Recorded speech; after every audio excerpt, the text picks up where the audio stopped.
Welcome to another edition of the Husker Fans of Montana podcast. We are without one of the legs of our stool today, Brian. It's sad. We're missing something. BB, how do you feel about that? Well, it's empty, and he usually brings whiskey, so that is frustrating. Difficult thing. You're making it up, though, from our sponsor with a little beer, though. Absolutely. Thanks to Lewis and Clark Brewery, I've got a delicious Pilsner I'm enjoying. My little koozie. Nice. That's a nice koozie. Keep that glass nice and cool. I'm enjoying a prickly pear. Yes, you are. Delicious beer. One of my go-tos, all-time favorites. You can get that just about anywhere. You can, and you should. That's yeah. Buy that it one's early. Popular, and the Miner's Gold. You can't miss that one. Buy it early, buy it often. So we're going to run over the news items of the day, and then get into our review of the game with the Gophers, and then we're going to talk about the game coming up this Saturday. Are we going to talk about how I predicted that exactly correctly in the last segment? At the turnovers, you did. At some point, we'll touch on it. At some point. So Husker news, the Huskers find a way to lose to the Gophers as time expires, 13-10. They had to get creative. They had to work at losing this one, but yeah, they had to work at letting it get away. Yeah. Injury news, this most significant is in an already short wide receiver room. Wide receiver Jose Garcia Castaneda is out for the season with an ACL injury. So one thing Coach Rule now says, it's all hands on deck in the wide receiver room. QB Jeff Sims is set to bounce back after last week's 3 interceptions. Well, I hope so. I do too. I hope so, yes. That's what the coaches are telling us anyway. Well, he's set to bounce back. We'll see. Yeah. We're going to see soon. Defensive end Ty Robinson is out for the first half against Colorado due to the targeting call in the Minnesota game. Right. Colorado upsets TCU and is now ranked number 22, setting up an opportunity. Opportunity knocks for our Huskers in Boulder this Saturday. The eyes of the nation will be there when the Huskers take on the nationally ranked Colorado team. Nationally ranked Colorado. Yeah, number 22 in the nation. Who would have guessed? Things changed from a week ago, and that game is Saturday, September 9 at 10 a.m. So we're going to hold off on the Gopher game for a minute, and we're going to jump into kind of Coach Rule's presser after the loss. And he's going to discuss, we got a video of him here discussing the wide receivers. What's the plan at receiver? Just losing kind of one of your starting guys. Who do you really look for this week to kind of step up in the reps? Yeah, I think it's kind of all hands on deck. It'll be those young guys. We got Jalen in, got him on the reverse. Hoping Malachi, can help us. Obviously, we'll have Marcus now back full time. So it's it'll just kind of be all hands on deck. We'll use all those guys. We used Heinrich last game a little bit, so we're just going to have to kind of go with the guys that are there. It was an interesting play. Trust and believe with your backup quarterback in as a receiver. Jeff respond the last few days, and sort of having been around him the last 8 months, what do you think Here's is like on the his QB. sort of mentality about being able to bounce back from maybe not as when I left last night, he was in there watching tape. So, he's not the first quarterback that's ever thrown 3 interceptions. He'll the great ones bounce back from it and even better. So I think you find out about people when they go through a little bit of adversity. So obviously he had not been trending that way. Got in the game, made some plays that if he could take back he would, but he can't. So we'll just be there for him as he gets better this week. So one of the things I thought was interesting is in a press conference during fall camp, Coach Rule, when asked about the wide receivers and the young players in the wide receiver room, said he did not anticipate them really contributing this year, and even went so far as to discuss the Minnesota game as a man's game, and that you need to be fully grown. And boy, that did not age too well. No, these you're going to see a much younger wide receiver core. It's just inevitable. You're going to see some young players out there. There's no doubt about it. It was already banged up, and it took another good hit. Right. If there's any positive, clearly we're going to be a running team, unless there's a miracle here. And I hope that Jeff Sims is able to read better and had maybe just had an off night. Right. As for me, no one's listening to my recommendation, obviously, over there, but I would seriously consider platooning in the other quarterbacks, and I guess see how things go. But you got a couple of talented quarterbacks backing him up, Right. and I looked to me like they were able to throw the ball fairly well last year. I think we've talked that. Purdy got kind of stuck in some difficult situations and whatnot, but Whippled. Whippled. But I might seriously consider, depending on game situations, giving them a different look, give Colorado something to think about, bring a different quarterback. I wouldn't maybe advertise it. I wouldn't say anything this week about it, but I would not be shocked if we don't see somebody else come in, even just for a series or two. Right. Yeah, I definitely have some thoughts on that in a little bit. Now, the next news point is, Ty Robinson is out for the first half, and Coach discussed that. You had an added challenge with Ty out for the first half, but how did you feel about just the other guys who stepped in? You kind of went back and watched the tape and you rotated up front. Yeah, they played well, but Ty was at a different level when he was playing. He got to the quarterback 4 or 5 times. Obviously, unfortunately, we won't have him for the first half. I told him, you're playing every play of the second half when you get back there, so you better rest up. So, but yeah, Ty's level of football, I thought, in the first half, while he was playing was really impressive. But we played a lot of guys. We were able to get some guys in, some guys for 2 or 3, 4 or 5 plays, some guys for more. But we'll need all that versus this tempo. We'll need all that versus this opponent. So, BB, what are your thoughts? Now we'll shift to the Minnesota game, and obviously we dropped that 13-10. Sure. And give me your thoughts on that game? On a Minnesota game, just too many mistakes. I mean, I think everybody was pretty happy, especially the third quarter. It looked like Nebraska was finally starting to find some offense. We saw some some plays there. Defensively, you can't ask for much more than keeping a team to 3 points.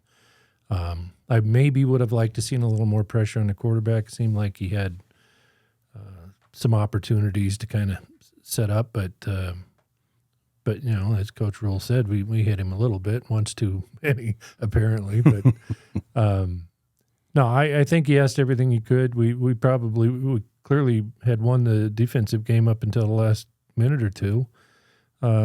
Special teams, I thought overall performed well. I think there was one play probably need to clean up on a return that they let go. But, offensively, we're going to have to perform better coming up against Colorado. But all in all, it was a very disappointing loss. However, I thought the team, with a couple of exceptions, looked pretty good. It's just really unfortunate we had the turnovers, and that's got to stop. Well, it's kind of that what's the good, the bad, and the ugly, and I would say the good, you've got to look at special teams. Yeah. So our Helena native, Brian Bashini, had his 3 punts, all 3 of them inside the 20. Yeah, he did very well. And so that was you can't ask for more than that from your punter. And I felt that our place kicker obviously did well. Yep. And I was hoping that we were set to see him drive down there and kick the winning field goal.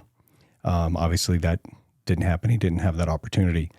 And I thought our defense played well, like you said. Yeah. To hold them to 3 points and do so well against the run, I thought that was well done. Yeah, and I thought our secondary was exceptional.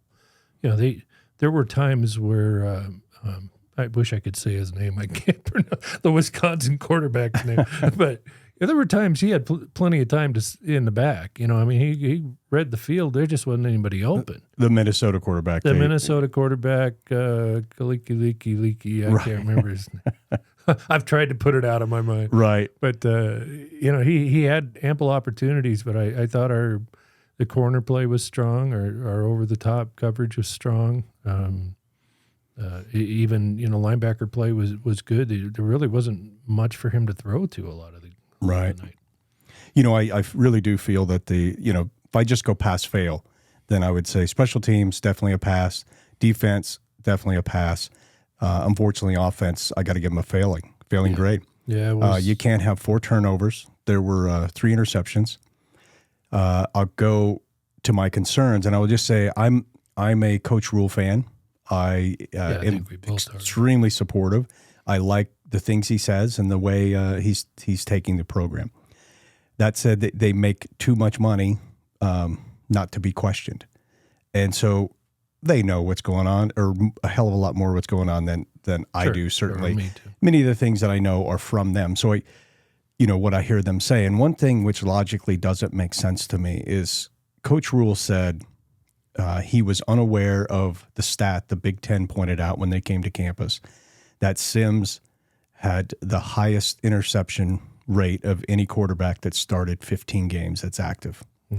And his response was, I was unaware of that. I went back and looked, and a lot of them were not his fault.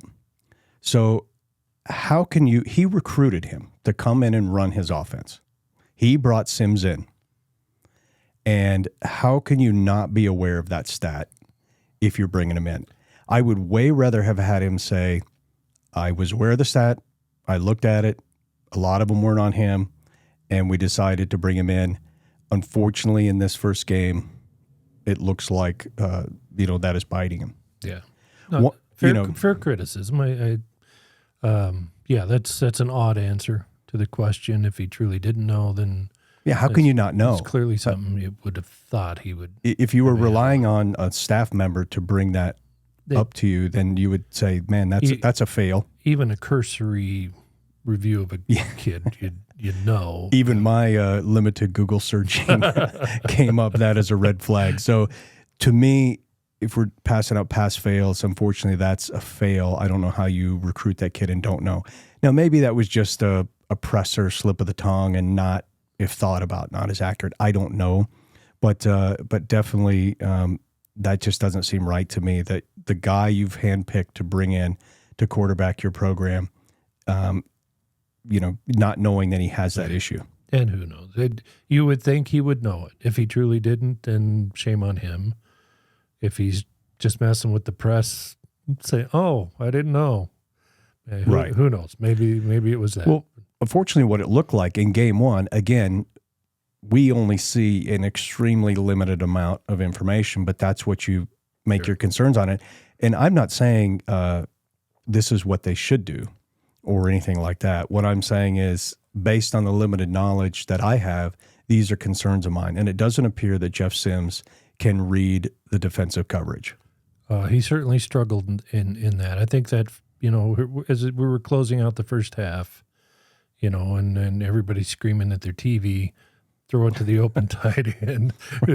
Standing in the end zone going, sit down I'm here. Route right there. Yeah. That's an easy 6. And instead you throw it into at least double coverage, if not maybe even more, with another guy closing in. So, from what I've seen, it's not accuracy. I think he's accurate. I think he's got a strong arm. But if I can throw a bullet from me to you, but I can't see the guy that's going to step in front of us and intercept the ball, that's a problem. That's a problem. And he looks down the receiver the whole way. He doesn't look anyone off. And obviously he didn't. You pointed out correctly that tight end, we're all seeing it. Hey, he's open, but he's bound to determine already to throw to that guy. He's got to work his progressions, no doubt about it. He's got to see the field.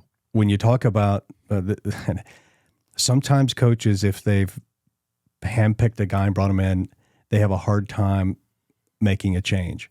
And a national media guy put it very clearly. He said they chose the wrong quarterback. Again, he spoke highly of Coach Rule and said, but he just said he can't read defenses. Well, chose the wrong quarterback. And he said one of the reasons he thinks people get enamored with him is his physical look.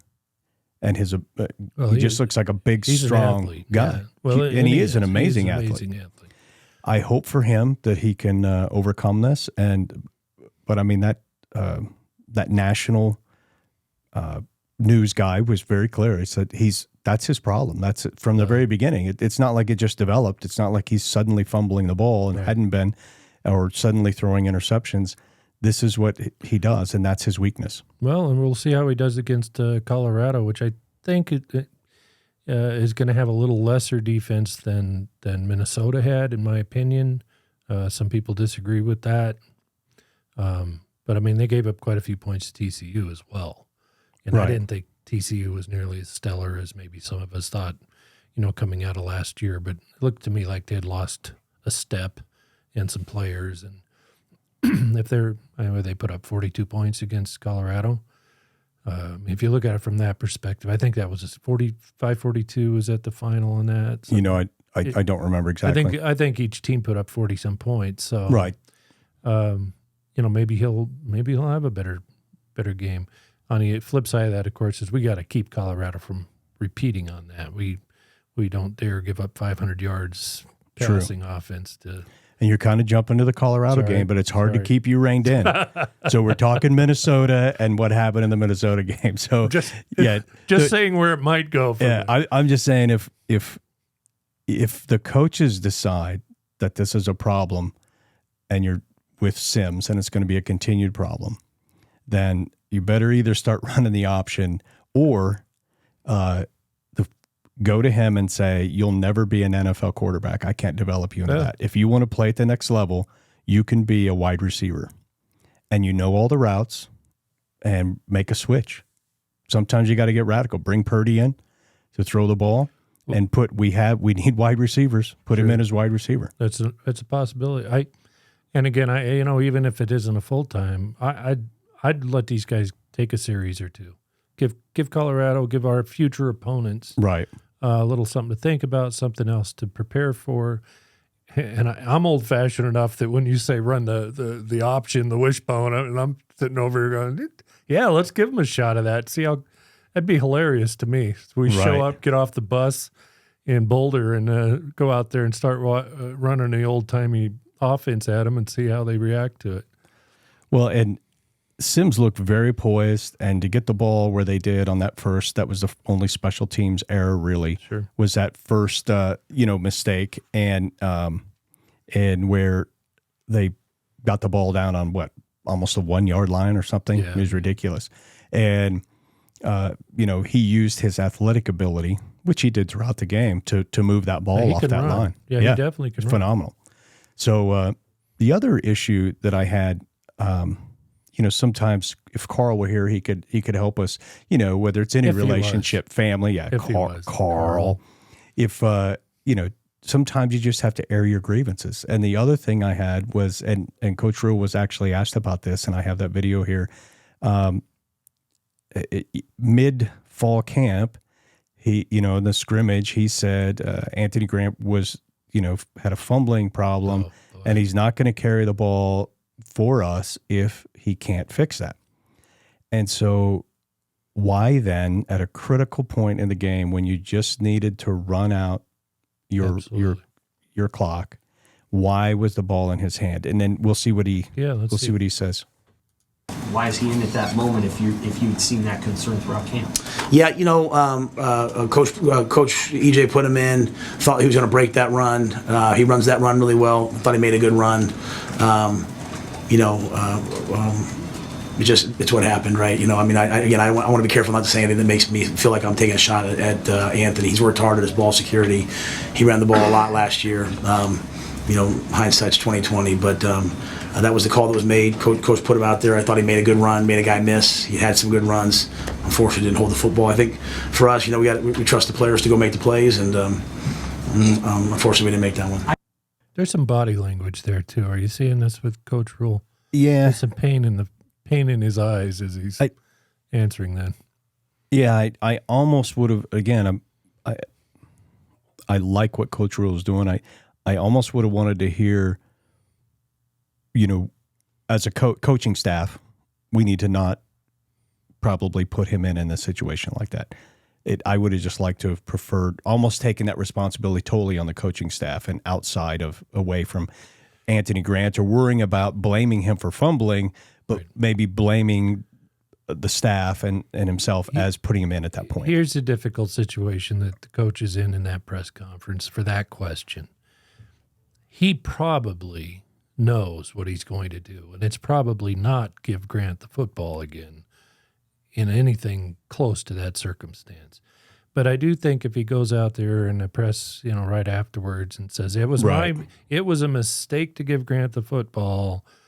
I screwed up by giving him the football. Offensive coordinator screwed up giving him the football. I think anything that you say like that, it's going to hurt. It's going to devastate Grant. He's already feeling terrible. I think. Yeah, I could see that. Yeah, by all accounts, he's a pretty decent young man. I'm sure this hurts. I'm sure he takes this loss as he personally lost the game, which there were other mistakes too. Oh, certainly. One play does not make the game. But I just think that Rule's in an extremely difficult situation on how to answer that without, really devastating a kid that he might need this season. Right. It's just unfortunate that it sticks out in the minds of all the fans that he called this out.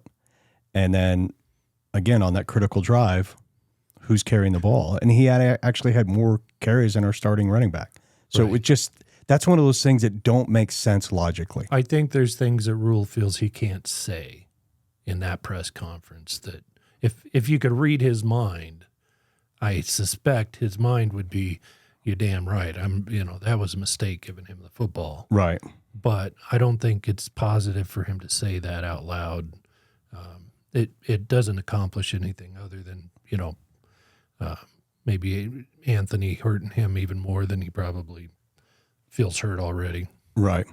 Or the assistant coach that made that choice to put him in the game. Yeah, right, exactly. So, you don't want to hurt their feelings. I mean, they're making multi-millions a year. They're men, I get it. But, if Carl was here, he'd tell you the psychology of it.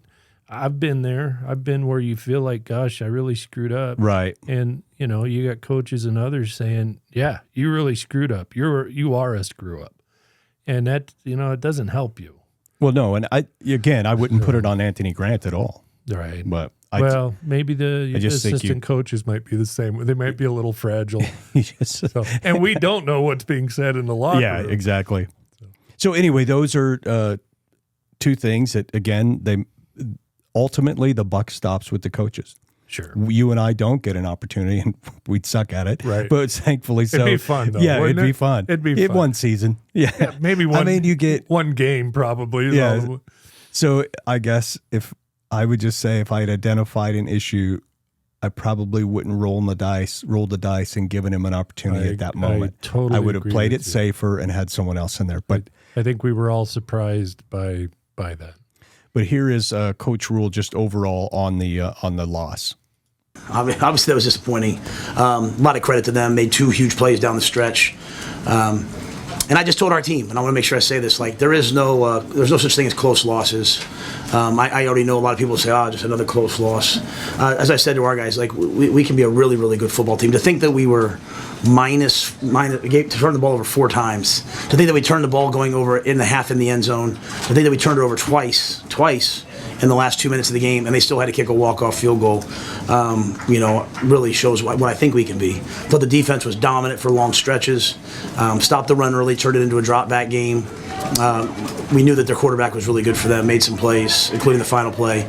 But, for us, this is the first game. And we saw the things that we need to improve upon. We had a chance in 2 minutes. We have the ball at the 50. We need to go down and win that game, right? They played man. We got to, scramble with the ball, throw the ball away instead of had a pick. So no one's gonna feel sorry for themselves. We're not feeling sorry for ourselves.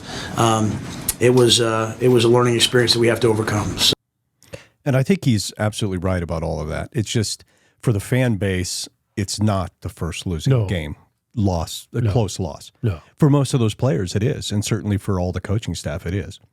But for us, it just keeps happening. So, but what else do you have? What other thoughts do you have on the?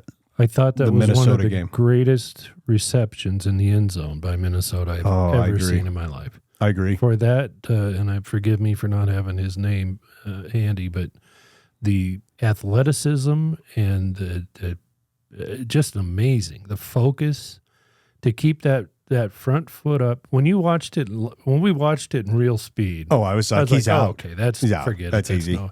And to see that young man, that was a remarkable catch. Oh, I agree, 100%. You cannot take that away from him, and for that catch alone, that kid deserves a look by any NFL team. Yeah, no, Holy that was cow. Pretty amazing stuff. Yeah. There was a lot of positives, but you're not going to win any games turning the ball over like that.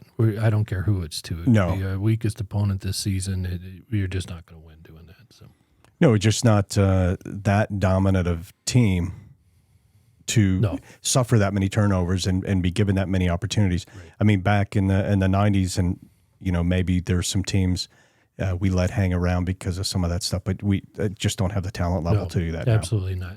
We turned the ball over 4 times like that in Colorado. You can forget it. No, we're not winning that game. Well, sort of a setup as good statement. So Colorado a week ago is looking like they're going to be nobody. 1-11 last year, and Coach Sanders brings in a lot of new players, and 65 new scholarship players. Goes in and shocks the nation, upsetting number 17 TCU, and this week now is ranked number 22, and really opportunity knocks for Nebraska. So is Nebraska going to step up? That's the question, and embrace this, or are they going to be somewhat intimidated and be like, now what we thought was going to be an easy win is now going to be difficult in Boulder? If Coach Rule allows the Cornhusker football team to go into Colorado intimidated, shame on him. We talk about the fan base, right, and the players. Win or lose, there's something about being a Nebraska Cornhusker football player. And if you don't have a little bit of swagger, a little bit of I'm going to go show these guys who we are, then you probably don't belong there. So I suspect that Nebraska is going to come back. I suspect we'll see a better game, I hope. Some of the mistakes, unfortunately, aren't things you can just grit out. I mean, you're not going to learn to read defenses in a week if you don't know how to.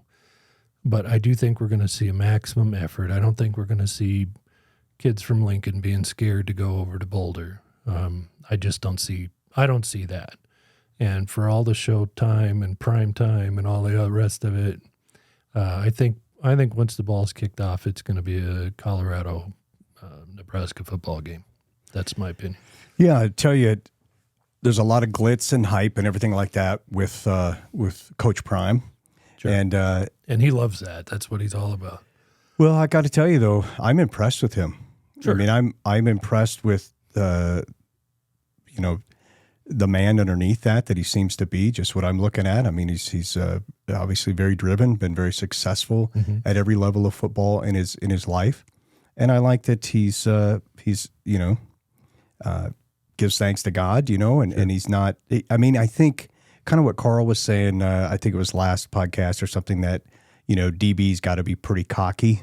Sure. They got to have that attitude, and obviously he's had that, and he's always got the sunglasses on, and had the cowboy hat and everything. But I'll tell you what, if you can back it up, which he definitely seems to be able to do, it's impressive. And he's when I say cocky, that might not even be right. He's confident, and he breeds confidence in his players. I mean, he's got 2. People are talking Heisman about 2 of his players. Now, yes, this is after game 1, but they're extremely talented.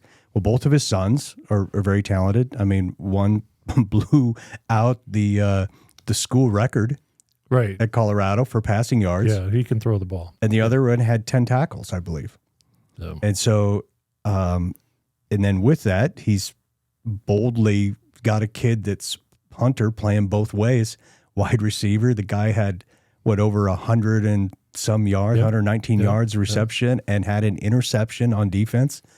And I mean, he must be in phenomenal shape, that kid. That's a long night of football. Holy cow! But I'll just tell you, it's not like I pay a lot of attention to Deion Sanders. I mean, obviously very aware of him, and one heck of a football player. But over the last couple weeks, been paying a lot more attention, and I'm impressed. And so I don't think that they can be taken lightly at all. I think it's a solid program, and right. I do have faith in Nebraska, and obviously at the end of this we'll we'll boil it down to our predictions. But but they are the real deal. I'm not, and I'm certainly agree with you. I guess my answer to your question was I just don't see the Huskers showing up timid and afraid. Right. No, I agree with that. No, they will not do that. So this is I kind of gave my opinion on Coach Sanders, and here's Coach Rule's take on Coach Sanders when he was asked, kind of like he had some other nice things to say about him, and then he's pinned down with or not really pinned down, but asked to explain further. What do you mean football guy? I mean, what goes into that? He's won in everything he's done in football. He's won as a player. He's won as a coach. So I think everyone maybe thinks like outside, not me. Everyone else thinks like, well, this is all a show, and that he's the most serious person about football. Like his poster was on people's walls for a reason as a player, because he's one of the hardest practicing, hardest playing people that's ever played the game, right? So why would we think that his team wouldn't be the same? CJ White's on our staff was a strength coach for him. He told us like early on, like, let me tell you how they're going to practice. Let me tell you what they're going to do. So the utmost respect for Coach Sanders. Like when he was the head coach of Trinity Christian, I recruited Quaylen Jones out of there. He's a football guy. Like like all the other stuff, the commercials and all those things. Those are extra things you get to do when you're elite at football. But yeah, I'm not surprised at all. I think everything he's ever done in football, he's been successful at, and so he's being successful here already. Well, kind of echoing what you're saying there. Yeah, and so on a couple players, here's. I will jump in just a little bit. Jump in. It was an interesting story I was watching, and it was Deion talking about him, his childhood, his upbringing, right, and poor, but he said no one ever came to his games. Mom worked, Dad was absent. He played for himself. He said a lot of his mental, the way he is, maybe some of the confidence or what have you, or the rest of it, developed in those years where he just kind of got tough. Like, I don't care if anybody comes. I'm just playing for myself. I'm just going to do this for myself. Wow. And he's a 3-sport kid in high school. He's a three-sport guy. Yeah, he's the only NFL player to also have played in the Major League Baseball. Maybe it was just also in the for the love of God, Major League Baseball. They play in the World Series. There we go. Yeah, the World Series and won the all right, or NFL championship. I was thinking Bo Bowl. Jackson had played both as well, but no, I think he won the Super Bowl and was in. The we'll World see if Series. we had a call in line. People could They could check us on this one. or anything, but it's we've something got similar Facebook, to that. Twitter now, Yes, Instagram. So there's plenty of opportunities out there, folks, to yell at us. Yeah, nicely to say, hey, just if you, politely. maybe you could get your stats down before. But he has something like that. He's the only player to, I think, have played in the World Series and also the Super Bowl. Okay. Well, I wouldn't be surprised. An amazing athlete, as we all know. He's super fast. I was really impressed with his kid at quarterback. And I guess we're going to find out about Well, they're that. on the national news. They're talking about him as already as a top 5 NFL draftee when he would go in. If he keeps playing like he did last week, I'd say that's very true. Yeah. So now this is on Travis Hunter, the wide receiver, and oh boy, and defensive back. Travis Hunter, when you know he's going to play both sides and his skill set, and what do you think about him playing 103 snaps in week 1? Well, he's one of the most conditioned athletes I've ever seen. So, God bless him. His long speed is unbelievable. His ability to accelerate at 30 yards is something that's hard to simulate in practice. But I think the biggest thing about Travis is he's just his ball skills. You know, I mean, he goes up and even the one where his foot landed out of bounds. I mean, his ball skills. So that's really going to be the theme of the week. Again, with this offense, they're going to throw the ball down the field 10 times a game minimum. You have to play the ball. You know what I'm saying? And he can go up and get the ball. You saw him do it on offense. You saw him do it on defense. I mean, he took the ball out of the young man's hands on the flat route in the end zone. It wasn't like he got the ball first. He took it out of his hands. But if you watch them practice all summer on the stuff that they put out, I mean, he's got those kind of ball skills. So he's a competitor. Yeah, that kid, I think, went 100 and some plays. Yeah, that's crazy. And these aren't plays where you're not exerting yourself. No. I mean, not that there's a lot of positions where you're not exerting yourself, but you're probably running 20 to 40 yards every play. And well, he's definitely going to be a concern. And whether he's on offense or defense, the Huskers got to know where he's at. You don't want to throw the ball anywhere near him when he's on defense. Right. And you want to make sure that you're not letting him get behind you or get away from you, or it could be a long afternoon. Right. And this is Coach Rule, who's asked about Colorado's QB. What did you think their quarterbacks play? I mean, obviously he had a great game. But what did you think of him just watching him move around the pocket? Yeah, I thought he was in complete control. I think there's a lot of freedom probably in that system where he, if a guy's uncovered, he's just going to raise it and throw it out to him. I thought his deep ball accuracy was excellent. I thought his pocket movement was excellent. I thought he played like a guy who's played a lot of football and trusts his receivers. And, you look at it, to have 4 receivers over 100 yards receiving means he doesn't just trust just one player, right? I mean, I think when you look at the game, a lot of game breakers, but, the tailback, Edwards really broke the game open with some explosive plays. And so, but he was in command, he was in control, and so we'll have He was very poised. Again, it's not like you're just taking away one thing, right? There's 4 receivers had over 100 yards rushing. You have a quarterback who threw for 500 yards. They're going to run the ball. There's a tempo. There's a lot of things. But we're still going to show up. Our defense is going to be there. We'll play and see what we can do. This is going to be a huge test of the secondary, and you said you felt that our secondary played very well. Well, I think they did. Minnesota missed some plays too, but sometimes I didn't see a lot of blown coverages. I didn't see a lot of wide open guys for Minnesota getting down, right. Open. And I felt like on a lot of plays, the quarterback had plenty of time to find that if it was there. And I think our coverage was just really, really pretty good. Well, I know the 3-3-5 and is supposed to help against stopping the pass, so that should help. But I did hear Coach Sanders talking about that because his offensive line is kind of getting dinged, and so he was, saying some good things about them, and then saying the running backs are going to get more opportunities in this game coming up to run the ball, and he hinted at you're going to see some good things because they can play, and so. Well, I wouldn't expect any kind of misdirection from Dion. No.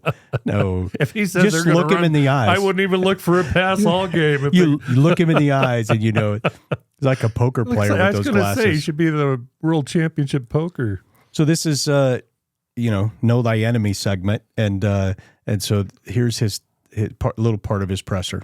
This Nebraska rivalry is really deep. It's really strong. Yeah. What have you kind of learned since coming here? What have you been able to teach this team? And really, what is this team feeling going into this game? Well, rivalries are rivalries. There's some more severe than others. I think everywhere you go coach, from high school on up or from youth league on up, you're going to have rivalries. And just learning the dynamics of the different rivalries I like it. It's delightful. So I've learned the severity, the serious nature of this rivalry, and I'm embracing it 100%. This is personal. That's the message of the week. This is personal.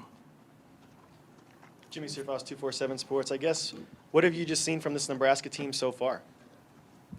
They're well coached. I do admire their coach tremendously. I mean, what he did at Baylor.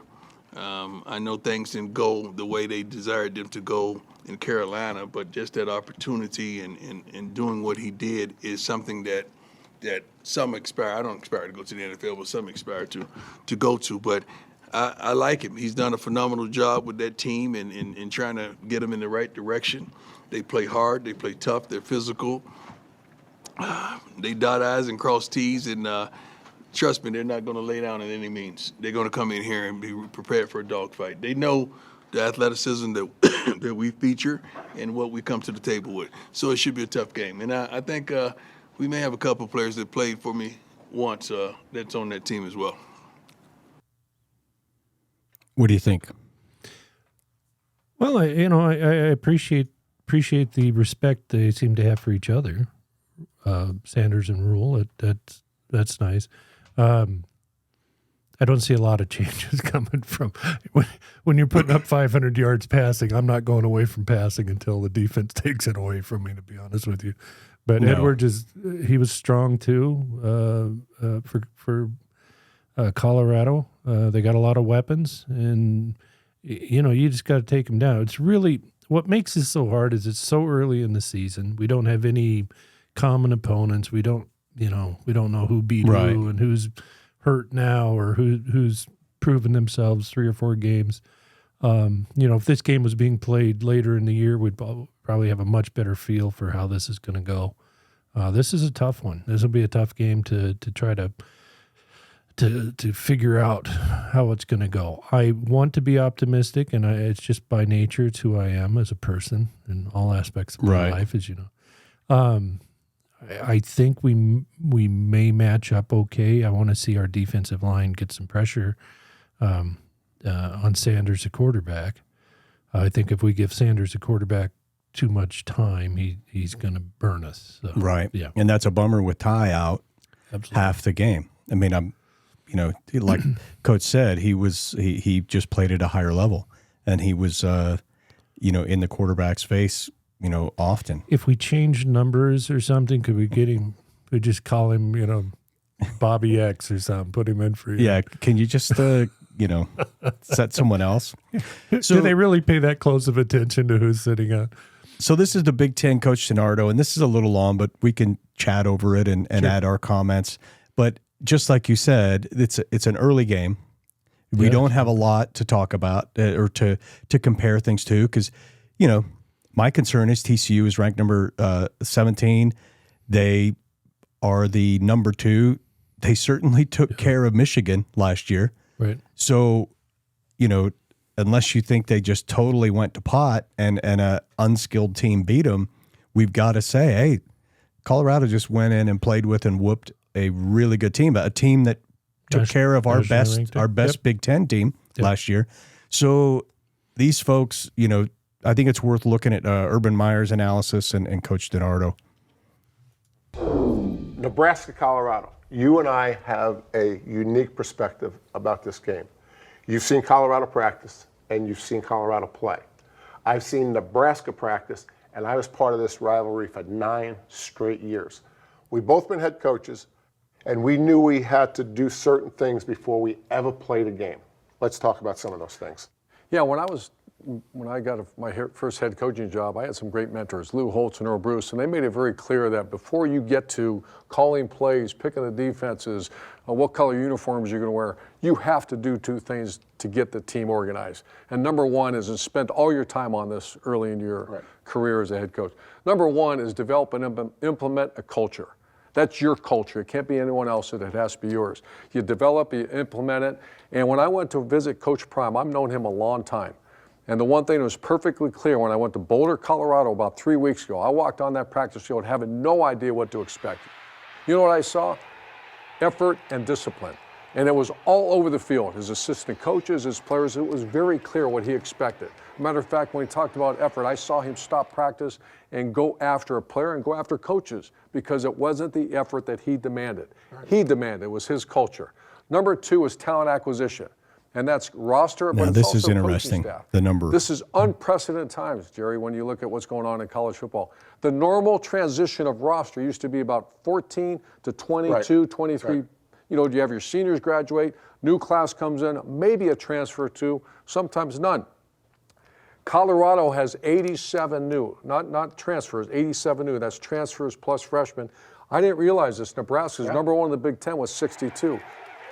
So they have done a complete transformation and That was a good and run. finally staff. Absolutely. One of the most impressive things I saw at Colorado, he's hired veteran coaches. Coach Kelly, his defense coordinator, was at Alabama the last 3 to 4 years, very experienced coach. His offense coordinator was the head coach of Kent State, Sean Lewis. I've been in great contact with Sean Lewis since I left. I think he's an excellent coach. This was all on display last week in Fort Worth, and they did a great job. I can speak on behalf of Coach Prime because I witnessed it. I'm anxious to see what Nebraska and Coach Rule are going to do next. Well, I can tell you, I think we're going to see two coaches that have a lot of the same philosophy. I've seen Matt Rule practice, and I'd say he's as invested in those two issues as Prime or any other coach. Let's go back to this for a minute. These 62 players, as Nebraska lost that game at the end against Minnesota, the fans said, oh, no, not again. Those 62 players, they've only lost one close game, and it was because of turnovers. It wasn't because of anything else. Let me ask you this. This is new in college football. How do you teach these two guys about the rivalry? They didn't grow up. How much time would you spend if you were coaching one of these teams talking about this renewal? I don't think I'd spend any time right now. That's, to them, that's history. They're kind of a good trying point. to figure out a way. If I'm the head agree coach with of that. Nebraska, you made a great point. Everybody was talking about 2 to 3 to 4 years of losing one-score games. These 60 new players, that coaching staff had nothing to do with it. You It's know how many just games Prime they've is lost, using it, one-score games? Coach One. Sanders is using So it don't to focus on the what. say that The what is they've Nebraska lost a lot of doesn't close respect games in the us. last 3 to No 4 one years. respects But us. why? And to They don't basically turn the ball get over his the last team fired 4 up. minutes of that ball game, they I win the suspect game. next week, So if I'm the whoever they head coach play of then, Nebraska, they'll be I'm not saying worried the about same thing rivalry about right them now. too. Some point There'll be maybe that might another good angle, discussion yeah. down the Another road. one, yeah. I'm finding a way to figure out how to win that game. How do you win that game? Don't turn the ball over. You can fix turnovers. You can't go back and fix 3 years ago losing a close game. So I'd focus on the why, not the what. At That's CU, painful. I don't know if I'm worrying about that right now. These are painful CU, all they're worried, highlights. you know, those kids didn't grow up in the 90s when they were watching national championship games. You know what CU's worried about? If I was the head coach, keeping everything compressed right now. Because right now, the whole country is going to be in Boulder, Colorado watching that game. We are talking about two personalities that may not be Coach Prime and Coach Prime Coach Rule. and Coach Rule, but the game of football, regardless of your approach, regardless of your personality, there's fundamentals that you better have, and it looks like we got two coaches that have more in common. Well, think about You Coach should have Rule, what bought he's tickets. done. You could have Temple, doubled your Baylor, money. turnaround. How do you do I know. that? Culture, talent acquisition. The nation's Who going knew? to see Coach Prime. I left that practice 3 weeks ago, and a lot of people were asking me what I saw, and I said, I'm telling you right now, that was a good football team and one of the best practices I've watched. He's implementing a culture, and he's acquired some serious talent. His son's a bona fide NFL player, and I think he's got one of the top 5 players in America, Travis Hunter. That two-way athlete he has, I think he's a Heisman candidate and a high draft pick. And I can tell you firsthand, when this was a great rivalry in the 80s and the early 90s, talk about talent acquisition. Everywhere. Both Nebraska and Colorado were recruiting like nobody else. And I think we're about to enter a time when these two schools are going to recruit like the best in the country. And the whole country can't wait to see it. Well, let's hope. That was nice. It was a good ending to that little clip right there. Yeah, I mean, it kind of shows that they feel in different ways. They're both developing programs with, Right. The right way, maybe I would say. Right. No, it's going to be a great game. However, it turns out, and they're right, everybody's going to be watching to see how this goes. Those were some painful little clips right there. Very. I mean, I know we're going to move on here to Colorado, and we need to put this Minnesota game behind us. But you can see how off some of that was. And, I carried the ball a little bit as a young guy, and man, and that you got to know the game situation too. You just do. And when it's the end of the first half and you're down by 3 and you at least need 3, you don't throw into coverages like that. Right. When there's a couple minutes left in the game and they hand you the football and you're going to get a couple of yards and hopefully pick up 1 first down and kill the clock, you better be hanging onto that football and not. You got to be football smart, and you have to realize what the most important thing is. Absolutely. Not in any given situation. Not struggling for 2 extra yards. Right. No, not in that. No. you're down by 20 and time's against you, yeah, maybe you take a chance or two, but not in those circumstances. Yeah, the one thing you cannot do is turn the ball over twice in the last few minutes. Cannot. But no, so we are at that point in time where we are kind of giving our final thoughts on Colorado and that game. So we've gone through all the videos of the folks that I some good pulled material. up. Good material there this week. Oh, you folks should appreciate the effort that my partner's putting into this. But these were some excellent clips. I think they really highlight I think last week and what's going on. It basically summarized. I mean, there's not a lot of detail, but no one's given any details, and no one knows. And they're not going to. No. They're not going to be sure. That's why listening to Dean, we're going to run the football. We're going to do. Well, they might, but he isn't going to tell you what. So, what do you think the keys to a Nebraska victory are? It's a little bit again like last week. We really have to limit the mistakes. Obviously, we can't turn the football over. I think we've got a good chance to win the special teams battle. I think we've got a good chance to win the defensive battle. I think this week we're going to need to at least break even on the offensive side of the ball for a chance to win. So I look for reducing or eliminating the turnovers. We've just got to be smarter with the football. Also, there were a couple of penalties that hurt, and we need to seven penalties. Yeah, we need to clean that up and keep that. Now, what I did like, this is a much more poised Husker football team than we have seen the last couple of years. That's true. Even as things were slipping away, we didn't have people panicking. We didn't have coaching staff panicking. They were working the problem right till the end. So I was impressed with that. It wasn't the feel to me as I watched Coach Frost and his teams as it would the blood would drain out that final few minutes. You could almost see the panic on the sideline. Right, a look of hopelessness. Right, despair. I didn't see any of that. So that's encouraging to me. So I do think the Huskers going to show up ready to play football. I think it's going to be a hard-hitting affair. Certainly from us, I think we need to be physical against this team. We need to contain that quarterback, and we need to hit that quarterback. If we let Sanders, he's a great athlete. If you let him do what he wants to do, he's going to pick you apart. Yeah, I agree with everything, and I think if Nebraska goes in there and takes this as an opportunity, and there should be a chip on every Nebraska player's shoulder right now, because if anyone's, they should feel they're being disrespected. Yeah. And unless they agree with the national media, unless they're like, yeah, we're not that good. We've got problems we can't overcome. And Colorado just flipped their season from a 1-11 to they're probably going to be potentially a playoff team.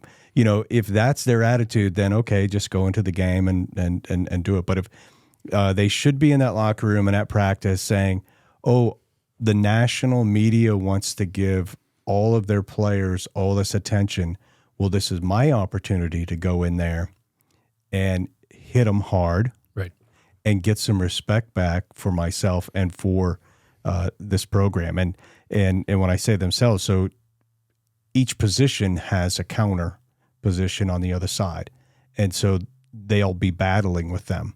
And right now, the national media really they've adorned Coach Prime and the team, whether deservedly or not, with basically the win already. Sure. And so they better have an attitude. But don't you feel like we play better sometimes that way? I really do. I think the Huskers play better when they're kind of dumped on a little bit, as opposed to, the worst feeling I have is when they pick us to win by, 2 touchdowns or something. And it's like, oh boy, I sure hope we show up. I almost think this might be a good motivator for our guys. Well, it should be. I mean, it's an opportunity on a national stage. Everyone is going to be watching this game, and so if they can go in there, control the line of scrimmage, if they can establish a running game, slow that tempo down, where Colorado is not getting to run as many plays as they can run. Right. If our defense can stay with their wide receivers and limit some of that yardage, over 500 yards against the number 17th ranked team in the nation, what can we do? Right. And so this is their chance to step up and say, yeah, you tore up that team, but we're a really good team. Let's show you what we can do. Yeah. So if they have that attitude and that's their opportunity. So we'll see. I mean, I know we'll get to predictions in a minute, but I guess right now we're kind of giving our thoughts and the keys to victory. And I think really that is they have to establish a running game. And then I think Jeff Sims needs to prove that he can read a defense. And it was just kind of a fluke, first game jitters with Nebraska, and he can read those coverages, and he's not going to look down his receivers, and he's not going to miss the open tight end, and he's an extreme athlete. He's such a heck of an athlete. He really is, and I almost hate. That's why I'd really, really wish and hope that they'll find a way to bring in Purdy for a few series or something. Kind of. That's why if anything, I could pick up the phone and call Coach Rule and give him my thoughts on it. I really think we're in kind of a golden opportunity here to do a little platooning, whether it's just two of our quarterbacks or maybe even all three. Give these teams something else to think about, something else to worry about, because clearly Sims can run, right? And most of the running, we want to be a running football team. It doesn't hurt to have a quarterback that can also run the football. And pull up and throw a pass occasionally or whatever setup, whatever they'll give you. But it'd be nice to be able to also, the next time quarterback runs on the field, the offense comes out, it's like, whoa, now we've got a different quarterback. This guy's more of a setup pocket passer, and wow, okay, this is different, So. Well, I guess I would ask, since this staff is new, do they have the sense of urgency that a staff that might have been there for a while, taking some heat, will have? And so will they basically say, no, we're going to stick with Sims, we're going to stick with what we have, and we'll be okay with being okay, just okay this year. And then next year we're going to get markedly better. And then in year 3, we're going to be very good. So are they willing to take the slow route, or are they going to have desperations? I was watching, the documentary Day by Day with, on Tom Osborne, and one of the things in there was understanding how much pressure he was under even in the 90s. So there's a winning coach, and he's like, when they formed the Unity Council, I guess he said to the guy, hey, this has got to work now. We have to win now. We don't have 2 years. We don't have 3 years to win. I agree. We got to win now. If you'll recall, there was a little episode at a practice where Coach Rule is calling out. He's got the players around him, and I suspect he's trying to encourage his younger guys. And he says, he calls out, okay, anybody here first round draft pick from the NFL? And there's Trev Alberts, and he walks him out and said, okay, anybody else here play? Then he starts asking Trev, okay, well, did you ever redshirt? And Trev's like, yeah. Well, what did you do? What was your? Well, I worked as hard as I possibly could, to try to get better, I think if you take that mentality, that attitude, that competition, right? I just don't buy this. Oh, we'll wait till next year. We'll go slow. Excuse me. I think Coach Rule and hopefully the staff around him are going to go 100% at winning each and every game. If they don't, I think we got the wrong guy. You may not have the talent to go very far, maybe you'll only win so many, but you better have the heart going into each and every game with the intention of winning. Right. Well, it's funny you say that. I mean, we both support Coach Rule. That's undoubtedly. However, fortunately or unfortunately, you're not going to be able to escape the comparison of the 2 first-year coaches that took over subpar programs. And so far, obviously, Coach Sanders seems to have done more, at least accomplished more right now with his team. And so if we go in there and we don't do well, I'm afraid the comparisons are going to be, there's someone out there who's going to ask the question, when we were looking for a coach last year, did we even consider Deion Sanders as the coach? Do we even consider that at Nebraska? And if so, is that a ding on Trev Alberts and the rest of the staff, with the university? Well, I think it'd be way too short-sighted to know, even if we lose. 3-4 years from now, we're going deep in the college playoffs and Colorado's not, then do we look back and say, yeah, we made the right choice? But, who knows? Next week we might be looking at each other saying, wow, we picked the right guy. We put up a big win in Colorado, and so I'd say after one game, it's pretty early to be wondering, and I guess I'm hopeful. I like everything I hear from Coach Rule, and like I said, no panic, right? Even if we lose. I hope we got the right guy. He's turned programs around in the past. It's taken a little time. He might not have the flash, and maybe that's Deion's advantage is that immediate draw that he gets. But people are winning national championships out in Alabama or Georgia or wherever. They don't have the flashiest head coaches. Right. Well, the interesting thing with Deion Sanders, and it's his advantage, is he knows so many professional athletes. Sure. And they are all retweeting about him, and they're building so much hype that it is going to help him with recruiting. There's no doubt about that. But I'm very happy with Coach Rule. I mean, I personally am, and I do believe that he's going to do very well at Nebraska. Right. I just, in some ways, feel bad for him, feel bad for the program if we go in there and do not do well. Well, there's pressure. And then there's no way to avoid that comparison. There just isn't. I'm sure he knows that, so I'm sure he's giving his best effort, and we'll expect that from his teammates as well. Right. His team. So before we move to predictions, what's your final thoughts on the Colorado game? Without predicting it, or if you're ready, I mean, we can say no. They're two good football teams. They're two young teams. I think Urban Meyers is completely right. I wouldn't be filling my young kids' players' heads full of 30-year-old rivalry stuff either. I'd mention it, and they're going to know. The fan base, they're going to hear the noise, the media, the Twitter accounts and all that. I just focus on we need to play. Here's the fundamentals. Here's what we've got to do. Here's our game plan. Here's what we have to stick to. We can't allow this, that, and the other thing, and we need to accomplish these things. Like I said, make sure the quarterback's not sitting up having all day in the background. I wouldn't be throwing anywhere near Hunter at all. Sure.